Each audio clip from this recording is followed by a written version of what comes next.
What's your opinion on the online banking industry, where it's like Ally or Capital 360 or one of the online that only does online banking versus the local brick and mortar for like your savings, et cetera? Is there a safer way to go?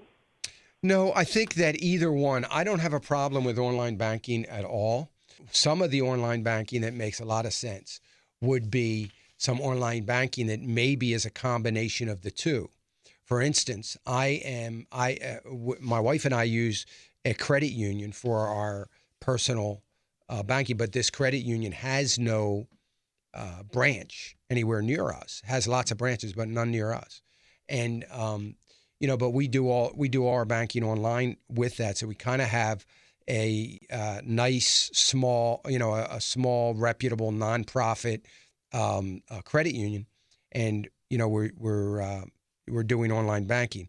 The nice thing about the online banking in general, the online business of banking, is that there's no bricks and mortar, and that generally keeps their cost relatively low if that's all they do. If it is, a large bank that is doing online banking, then of course their expenses are going to be similar. I do like the idea of being in a small community bank. I think that makes sense. And so I wouldn't say online banking over a small community bank. I don't have a problem with a small community bank. I think it gives you an opportunity to build some relationships if you need it with some banking. But I like the community banks and the community credit unions as well. But I don't have a problem. I don't think there's a safety issue either way. I think the banks that are online, they're FDIC insured. That's where the safety comes in.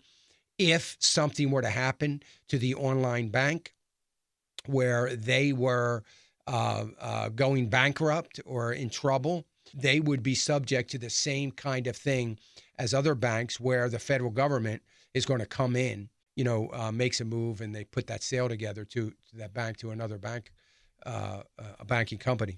I don't think from a safety standpoint, Mindy, I think they're safe either way. I don't think there's one that is safer over another. I would say be careful with some of the online, some of the mutual fund kind of banking systems.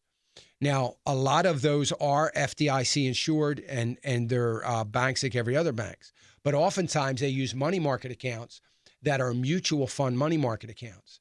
And the mutual fund money market accounts, insurance company money market accounts as well, are generally not FDIC insured. So there is a little bit more risk. I would say it is not quite as safe. I know everybody says, well, FDIC insurance isn't going to be worth anything if we have a major, economic collapse. That is true, but nothing else is either. So it's kind of irrelevant because we're all going to be in trouble if that happens, regardless of where it is. But you'd want to have the FDIC insurance if you're concerned about safety, for the reason that maybe just your region is in trouble and some banks go under.